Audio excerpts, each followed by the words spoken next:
नमस्कार साथियों, मैं कृष्णा। आप देख रहे हो अपने YouTube channel Krishna sir GS knowledge में। साथियों, आज भारतीय संविधान के भाग देखेंगे। मूल तो संविधान में तो आप जैसे जानते हैं 395 अनुच्छेद 22 भाग और 12 अनुसूचियां हैं। तो भारतीय संविधान की 22 भाग हैं। इस भाग को देखेंगे और इसी के तहत अनुच्छेद सारा रिलेटेड है। तो आप देख रहे हैं भाग एक क्या कहता है, तो संघ और उसका राज्य, the union and it's territories, ये उल्लेख है। और कितने अनुच्छेद में? तो अनुच्छेद 1 से 4 में। फिर देखेंगे भाग 2 में नागरिकता, अनुच्छेद 5 से 11 में उल्लेख है। भाग 3 मौलिक अधिकार, जिसे फंडामेंटल राइट कहते हैं, हम लोग यूएसए से लिए हैं, इसे संयुक्त राज्य अमेरिका से लिए हैं। इसका उल्लेख कितने अनुच्छेद में है? तो 12 से 35 में है। राज्य के नीति निर्देशक तत्व, और इस नीति निर्देशक तत्व का उल्लेख संविधान के कितने अनुच्छेद में है? तो 36 से 51 में है। और इसी नीति निर्देशक तत्व अर्थात भाग 4 का क में मूल कर्तव्य, फंडामेंटल ड्यूटीज का उल्लेख है, जो अनुच्छेद 51 का क। और इस मौलिक कर्तव्य को जो हम लोग लिए हैं वो रशिया के संविधान से लिए हैं। फिर देखेंगे भाग 5। भाग 5 में देखेंगे अनुच्छेद 52 से 51 तक उल्लेख है। इस भाग 5 जो द यूनियन है, इस यूनियन में आप देखेंगे तो कार्यपालिका, संसद, राष्ट्रपति की विधायी शक्तियां, संघ की न्यायपालिका और भारत का नियंत्रक के महालेखा परीक्षक, इन सभी गतिविधियों को उल्लेख कहाँ है? भाग 5 में है। भाग 6 अनुच्छेद 152 से 237। अब इस द स्टेट्स में आप देखेंगे बहुत सारी चीज को उल्लेख है, जैसे साधारण, कार्यपालिका, राज्य का विधानसभा मंडल।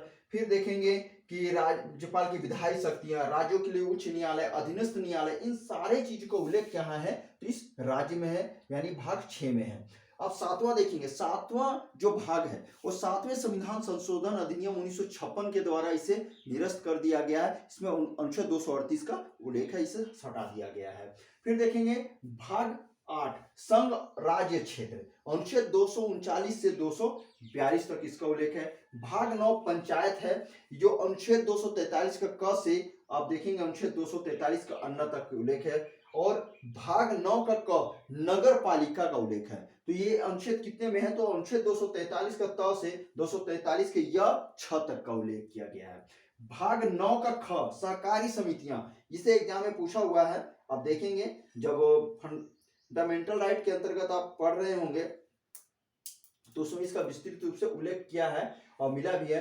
तो ये अनुच्छेद 243 की यह जैसे अनुच्छेद 243 का यह न तक में उल्लेख है।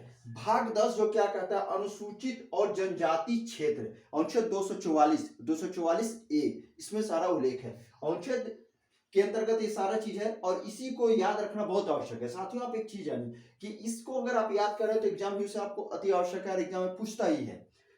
भाग 11 देख रहे हैं संघ और राज्यों के बीच संबंध, यानी कि केंद्र सरकार, राज्यों के संघ या भिन्न भिन्न देश में राज्य हैं, तो इनके बीच रिलेशन कैसा, इसके संबंध में उल्लेख है 245 से 263। इसमें एक चीज छिपा हुआ है जिसे विधायी संबंध। कैसा है विधायी संबंध? तो ये अनुच्छेद 245 से 255 तक में इसका उल्लेख मिल जाता है। फिर देखेंगे कि प्रशासनिक व्यवस्था, केंद्र राज्य के संबंध में प्रशासनिक संबंध कैसा है प्रशासनिक, तो अनुच्छेद 256 से 263 तक में इसमें सारा गतिविधि का उल्लेख मिलता है। फिर देखेंगे भाग 12 बीज संपत्ति, संविदाएं और वाद, अनुच्छेद 264 से 300 तक में है।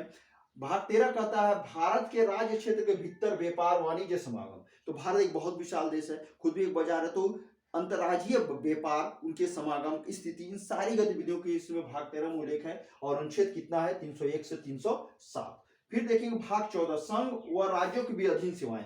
तो यहाँ पे यूनियन सिविल सर्विसेज एग्जाम के अध्ययन से जो केंद्र सरकार के अंतर्गत आते हैं, जो राज्यों में अपनी सेवाएं देखते हैं, इसके संबंध में कोरिलेशन के संबंध में इसमें उल्लेख किया गया है। तो अनुच्छेद 308 से 323। भाग 14 का क अधिकरण, जो ट्रिब्यूनल कहा जाता है, जो अनुच्छेद 323 का क और 323 का ख में उल्लेख है। अनुच्छेद के अंतर्गत इस सारी चीज इसको याद रखना ही पड़ेगा आपको, क्योंकि इससे क्वेश्चन पूछता ही है। भाग 15 निर्वाचन है, इलेक्शन, तो कितने अनुच्छेद में? 324 से 329। फिर देखेंगे भाग 16 में कुछ वर्गों के संबंध में विशेष उपबंध, तो उपबंध यानी प्रोविजन है, 330 से 342 अनुच्छेद में इसका उल्लेख है। इसमें आपको लग रहा होगा, आप पूछेंगे सर कि इसमें कुछ वर्गों के विशेष उपबंध, तो किन वर्गों को इसमें स्पेशल प्रोविजन दिया गया? तो SC, ST, OBC और एंग्लो इंडियन। तो साथियों एक चीज बता देना चाहता हूं कि कि 104वें संविधान संशोधन अधिनियम 2020 में एंग्लो इंडियन को जो नॉमिनेट करते थे राष्ट्रपति, उसे समाप्त कर दिया गया है। स्टेट में राज्यपाल करते थे और सेंट्रल में आप देखेंगे वहां पे राष्ट्रपति करते थे, इसको हटा दिया गया। फिर भाग 17 में राजभाषा, तो अनुच्छेद 243 से 351 में इसका उल्लेख है। आपात उपबंध, तो यह स्पेशल राष्ट्रपति के संबंध में पावर को उल्लेख किया गया है, तो ये 352 से 360।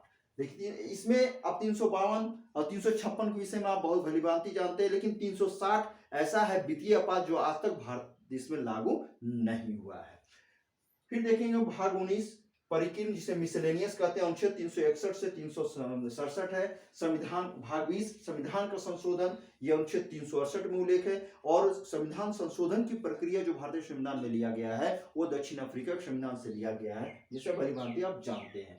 भाग 21 अस्थायी परिवर्ती और विशेष उपबंध, तो अनुच्छेद 369 से 392 में इसका उल्लेख है। 22 भाग में संक्षिप्त नाम, प्रारंभ, हिंदी में प्राधिकृत पाठ और निरसन, ये अनुच्छेद 393 से 395। तो साथियों जैसे एग्जाम में निर्वाचन को पूछा, राजभाषा का आपातकाल को पूछा हुआ है, संविधान संशोधन आर्टिकल पूछा हुआ है, पंचायत के अंतर्गत पूछा हुआ है, नगर पालिका में, फिर देखे मूल कर्तव्य, तो यहाँ पे जो अनुच्छेद के क्रम में भाग में दिया हुआ है उसे एग्जाम में पूछा हुआ है। तो आप इसे भलीभांति अच्छी तरह से मेमोराइज कर लीजिए और अपने एग्जाम को बेहतर बनाने की कोशिश कीजिए और बेहतर ढंग से दीजिए। तो ये वीडियो आपको कैसे लगी साथियों, आप अवश्य शेयर करें, कमेंट करें, लाइक करें, सब्सक्राइब करें। तब तक मस्त रहिए, नमस्कार।